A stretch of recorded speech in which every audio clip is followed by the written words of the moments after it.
Hi, I'm Kristen from A Mindful Mom, and today I'm going to show you how to make Instant Pot barbecue pulled pork. If you're new here, welcome to my kitchen. I love sharing easy recipes your family will love, and I love my Instant Pot. Today I'm going to share with you one of my favorite recipes.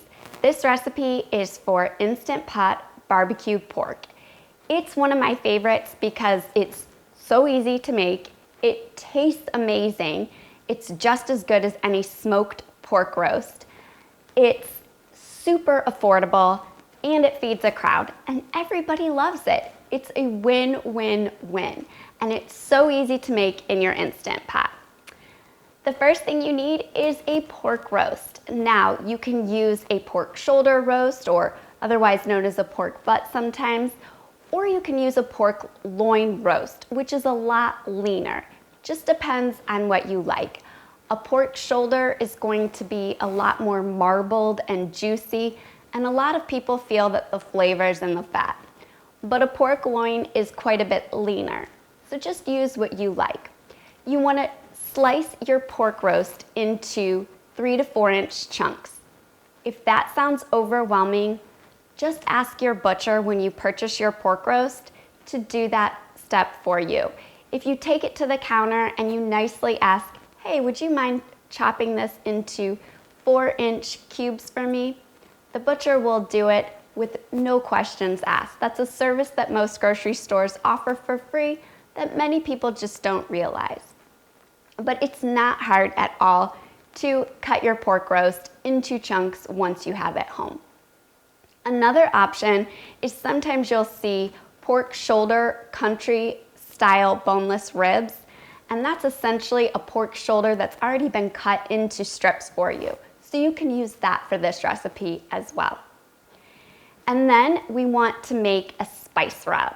Now, for our spice rub, I'm going to use 2 teaspoons of salt, 2 teaspoons of black pepper, 1 tablespoon of paprika, 1 tablespoon of garlic powder, 1 tablespoon of onion powder, and 1 tablespoon of chili powder.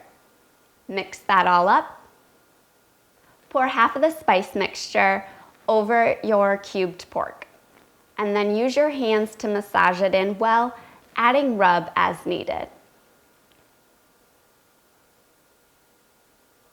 We're not going to sear our meat. It's not necessary. I've tried this recipe so many times. I've made it with seared meat and without searing meat, and it's no difference in taste. So save yourself the step and just go ahead and put your seasoned pork right in your Instant Pot. To our Instant Pot, we're going to use apple juice as our cooking liquid. The apple is going to give it almost like an applewood smoked flavor, so I highly recommend using apple juice. It's a great ingredient to use for pulled pork. If you don't have apple juice, you can use beer or you can use chicken stock. And you want to pour in 1 cup for a 6-quart Instant Pot and 1.5 cups for an 8-quart Instant Pot. To my apple juice, I'm also going to add in 1 teaspoon of liquid smoke. You can get liquid smoke right at your grocery store, and what this does is it really replicates that smoky flavor that you get when you smoke meat. So it's a great ingredient to keep on hand to add to pulled pork or barbecue ribs or even chicken.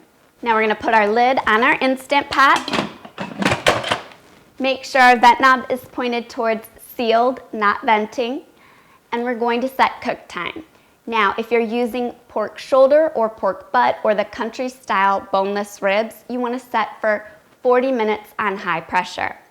If you're using a pork loin roast, you're only going to cook for 30 minutes on high pressure. To set cook time, hit manual or pressure cook and use the plus or minus buttons to adjust until it reads 30 or 40 minutes accordingly. While our pork is cooking, I'm going to make up homemade coleslaw to top my pulled pork with. This is totally optional, but I feel like it elevates the pork sandwich so much, and I just love that creamy, crunchy contrast to the soft tangy pork. To make my coleslaw, I'm mixing together a half a cup of mayonnaise, or you can use plain Greek yogurt or mixture of the two. To the mayonnaise, I'm adding in a half a tablespoon of sugar, 1 tablespoon of apple cider vinegar, and a fourth of a cup of minced onion, a 1/4 teaspoon of salt. Mix that until well combined. To that mixture, I'm adding in a half a head of cabbage that I've shredded myself. You can use a bag of coleslaw mix if that's what you have on hand. Mix that together, and then refrigerate your coleslaw while your pork cooks. It needs about 30 minutes to an hour to really marry those flavors together. Once your Instant Pot has finished cooking and pressure has released naturally for at least 15 minutes, remember, it's really, really important anytime you're cooking meat, especially pork and beef, to let pressure release naturally for at least 15 minutes or longer is even better. But my pressure has been released, so you're gonna open up your Instant Pot, transfer your meat to a large mixing bowl to shred. You can see the meat is almost falling apart on its own. Now, you can use 2 forks to shred your meat, or you can use a handheld kitchen mixer, which is what I love to do. It makes easy work of shredding any meat. I'm going to use my KitchenAid mixer, and then I'm going to mix on low speed until all the meat is nicely shredded. I'm adding in a couple ladles of the cooking liquid just to keep the meat really moist. Once your meat is shredded, it's delicious to serve as is. That rub and the apple juice gave it all the flavor it needs. However, my family really likes to top with our favorite barbecue sauce. You can do the same. Just add your barbecue sauce and give that a mix. And then you can serve this pulled pork on baked potatoes, baked sweet potatoes. Of course, it's traditional on a bun topped with that homemade coleslaw. It's delicious. It's a crowd pleaser. It's effortless to make. You won't believe how flavorful it is thanks to that apple juice, liquid smoke, and homemade rub.